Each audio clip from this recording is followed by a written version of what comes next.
President मुस्कान foundation Vijaypur.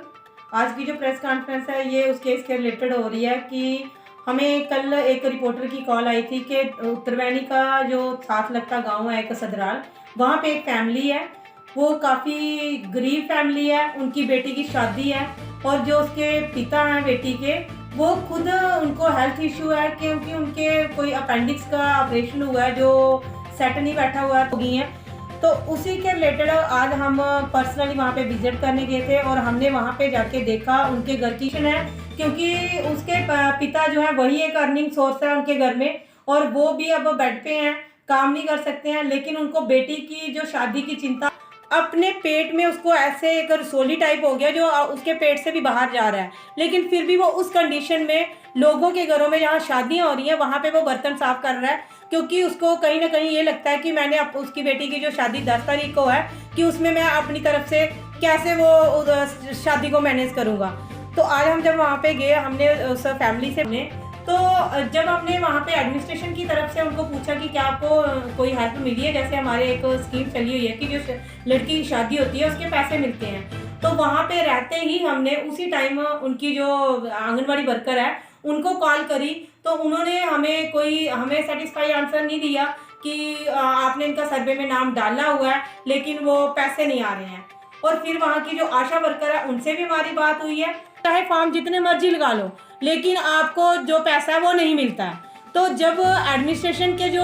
Worker हैं जो उन्होंने ग्राउंड पे छोड़े हुए हैं वो खुद ऐसा डिनाई कर रहे हैं एडमिनिस्ट्रेशन की तरफ से कि कोई स्कीम ही नहीं है, अगर आप चाहे फॉर्म लगा रहे हो कुछ भी कर रहे हो, जब उनके खुद के एम्प्लॉय इस चीज़ को बोल रहे हैं कि गवर्नमेंट कोई हेल्प नहीं करती है, तो जो आम जनता वो क्या सोचेगी। उस बेटी की शादी 10 तारीख को है, आज हम यहाँ पे आए हैं तो हम अपनी तरफ से तो पूरी कोशिश करेंगे, क्योंकि हम उस फैमिली को ये आश्वासन देके आए हैं कि उनकी बेटी की जो शादी है उसका जो खर्चा है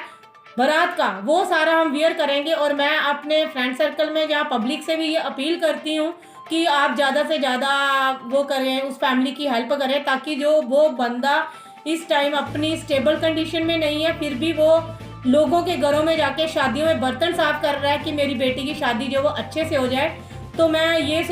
एडमिनिस्ट्रेशन को भी बोलूँगी कि जो आपने स्कीमें चलाई हुई हैं, जो उनके पास आपके ऑफिस में जो सर्वे आता है एटलीस्ट उनको क्रॉस चेक किया जाए, और जो आपके एम्प्लॉई जे लोगों को बोल रहे हैं इससे आपके ऊपर एक क्वेश्चन मार्क लगता है कि आपने जो ग्राउंड में मेडिकल के अंदर ये आता है जैसे आंगनवाड़ी वर्कर है, आशा वर्कर है, इनको ट्रेंड किया जाता है तभी ये फील्ड में छोड़े होते हैं कि आप लोगों को यहाँ पर एडमिनिस्ट्रेशन खुद नहीं पहुँच सकता है, आप वहाँ पे जाके इनकी हेल्प करो। लेकिन वहाँ पे तो ऐसी कोई कंडीशन नहीं है। घर देखो उनका, आवास योजना के अंदर घर बन सकता है, इतने फॉर्म उन्होंने लगाए हुए हैं लेकिन उनकी कोई सुनवाई नहीं है, कोई उनको हेल्प नहीं दी गई है एडमिनिस्ट्रेशन की तरफ से। और जो बंदा अगर वो इस कंडीशन में है तो जो रिस्पॉन्सिबल है मेडिकल के लिए कि जिन्होंने उनको ऑपरेट किया है फिर उन्होंने उस केस को क्यों नहीं संभाला, उसको क्यों दोबारा नहीं देखा कि वो बंदा क्या इस कंडीशन में है कि अपना दोबारा से ट्रीटमेंट करवा सके।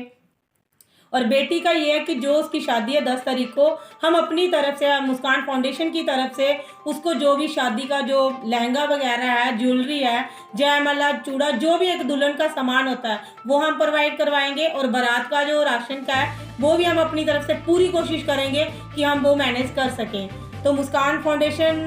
ऐसे टाइम टू टाइम रहती है जिसमें कहीं ना कहीं नालायकी एडमिनिस्ट्रेशन की होती है, जिसकी वजह से लोग जो है वो सफ़र कर रहे हैं। और मैं लेफ्टिनेंट गवर्नर से ये अपील करती हूँ कि जैसे हम आपको हर अपनी उसमें केस में ये हाईलाइट करते हैं केस, तो आप इन पे क्या कार्रवाई करते हो, आप कोई स्ट्रिक्ट एक्शन क्यों नहीं लेते। हमारा जो माई टाउन माई प्राइड चला था वहाँ पे भी मैंने इन चीज़ों को हाईलाइट किया था, जो हमारे डायरेक्टर मैडम आए थे इंडस्ट्री कॉमर्स से, तो अभी देखो उनका क्या निकलता है, रिजल्ट निकलता है हमारा वहाँ पे बोलने का। क्योंकि डिसेबिलिटी के जो केसेस हैं वो भी ये कहीं ना कहीं गलती इनकी आती है आंगनबाड़ी वर्कर की, पंच सरपंच की, क्योंकि ये गवर्नमेंट तक वो केस लाते ही नहीं है। तो जिसकी वजह से अगर कोई स्कीमें चलाई भी गई है गवर्नमेंट ने, सेंट्रल गवर्नमेंट ने चलाई है, उनका बेनिफिट जो है वो लोगों को नहीं मिल रहा है। तो जो भी एडमिनिस्ट्रेशन है उसको ये देखना चाहिए, जो उनके पास लिस्टें आती हैं उनको क्रॉस चेक करना चाहिए कि क्या वो डिजर्विंग कैंडिडेट हैं। और